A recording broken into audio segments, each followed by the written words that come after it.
नागरिक चाललेले बघा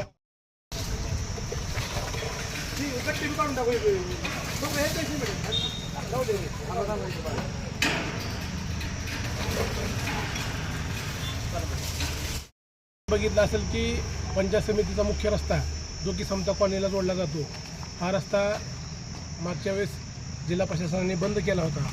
शिवसेनेच्या माध्यमातून आम्ही जिल्हाधिकारी यांना निवेदन दिलं होतं की सदरील रस्ता हा मागील 30 ते 40 वर्षापासून या ठिकाणी नागरिक या रस्त्यावरून येणं जाणं करतात। मागील 40 वर्षापासून हा रस्ता लोक वापरतात। या ठिकाणी शाळा, बँक, रहिवासी क्षेत्र, दवाखाने आणि सर्व शासकीय विभाग या ठिकाणी त्याचे ऑफिसेस आहेत। लोक या ठिकाणी वर्दळ करतात, परंतु अचानक कुठलंही कारण न देता, कोणाला माहिती न देता रस्ता या ठिकाणी बंद करण्यात आला होता। आम्ही जिल्हाधिकाऱ्यांना निवेदन दिलं आणि सांगितलं की 8 दिवसामध्ये जर हा रस्ता तुम्ही खुला नाही केला तर आम्ही तो काढू। परंतु त्यावेळेस स्वतः आम्ही या ठिकाणी येऊन तो रस्ता मोकळा केला होता। परंतु काल 2 दिवसापूर्वी या ठिकाणी परत हा रस्ता बंद करण्यात आला होता। म्हणजे कुठली कल्पना न देता नागरिकांची फक्त गैरसोय करायची, हा एकच उद्देश आहे जिल्हा प्रशासनाचा या माध्यमातून दिसून येतो। आणि अचानक पहाटे या ठिकाणी रस्ता बंद केला।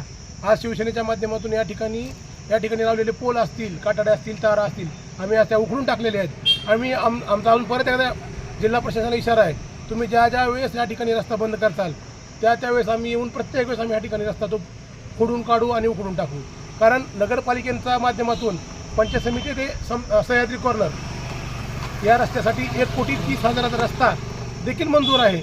म्हणजे वास्तव पाहता जो वहिवाट रस्ता आहे तो कदापिही कुणाला बंद करता येत नाही।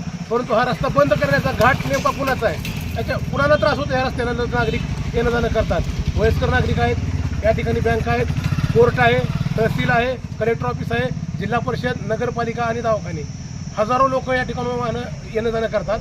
नेमकी ह्याची अडचण कोणाची आहे, कोणाला हा रस्ता बंद करायचा आहे, याच्या पाठीमाग काय डाव आहे हे जिल्हा प्रशासनाने सांगा। 2026 रोजी निवेदन दिलं होतं सर्व पदाधिकारी यांनी कलेक्टर ऑफिसला, आणि त्यावेळेस कलेक्टर साहेबांनी स्वतः आश्वासन दिलं होतं की बाबा याच्या पुढे हा रस्ता बंद करणार नाही।